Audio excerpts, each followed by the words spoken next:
3, 2, 1, 0.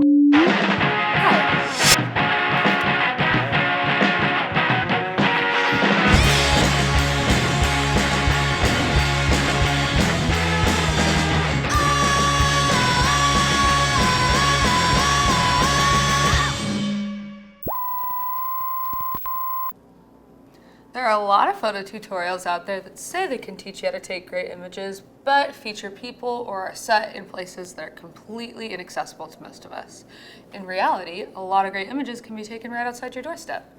You don't need to travel to far-off lands or hire supermodels to get really beautiful and outstanding images. You just need to be open to what's surrounding you.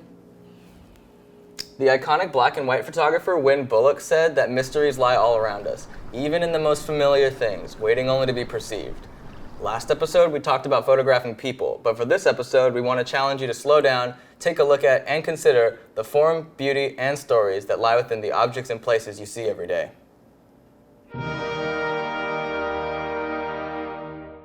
Photographing objects, places, and things can still resonate very deeply as art. There's poetry in the things that are all around us, like how the veins in your lungs might resemble tree branches, or how a bruise on your skin looks like a constellation or a galaxy. There's also beauty in the smaller things, like how dogs often resemble their owners, or how the newest fashion trends are things that already exist in nature. When we focus on the beauty outside of ourselves, we often end up focusing on the beauty that lies within ourselves. We're getting so deep. It's also important to remember that a photograph does not have to make a grand statement. A piece of art can be totally irreverent. It can just be. That's fine. There's a saying that goes, l'art pour l'art, that is French, or art for art's sake, which essentially means that you can make a piece of art solely to be a piece of art. No big meaning. That's totally cool. Really, the only thing that art needs to do is make us feel or think some kind of way. So go try it for yourself. Go outside your doorstep. Take a walk around the block. Maybe walk a little slower than you usually would, take some deep breaths, notice the weird things on the ground, and photograph anything that seems interesting to you. Okay, should we try it out? Yes. Okay, we go.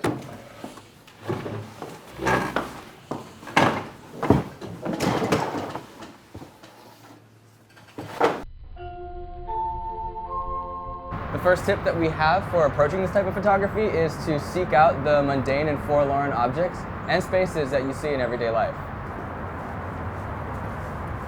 Okay, so we're kind of just wandering around right now looking for things that you might normally pass by.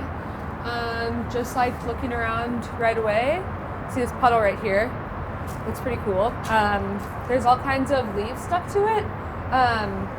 And it looks like maybe some type of gasoline or something spilled in the puddle, which is really great for us because it creates this like rainbowy psychedelic effect. So I'm going to shoot a couple photos of this. Get a little bit more detail. The surface tension on this puddle is also causing the leaves to kind of like crinkle in an interesting way. So yeah, just move around it as much as possible. Katie, do you want to come over here? Yeah, totally. I found something cool. So I really like it when there are natural graphic elements to a shot.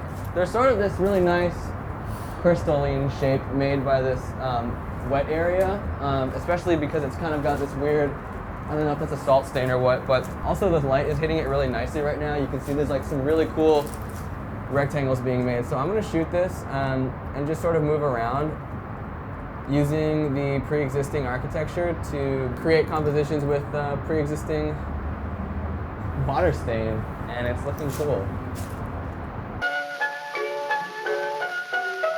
Our second tip for photographing everyday scenes is to watch for the way that light and form interplay.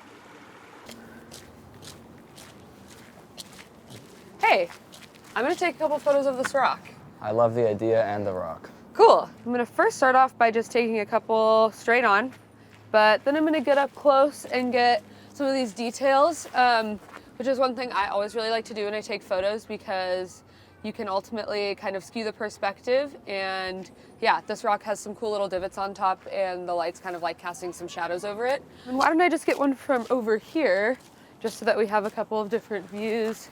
And also good to move around your subject because the way the light bounces off of things can make them look like completely different objects than they originally were. Okay, should we move on? Those are some crispy photos. Thank you, Max. It's very welcome. nice. Would you say that they rock? You know, I was gonna say that. It beat you to the punch. You did beat me to the punch. Our final tip for photographing around where you live is to get weird. Move things around, change your surroundings, use props, create connections that never existed. This is kind of cute. Yeah, it's really cool.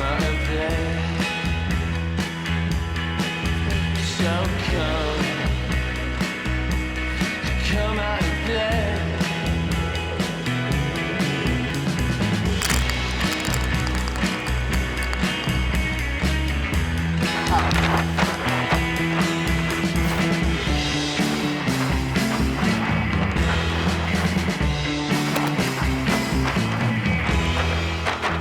That was fun.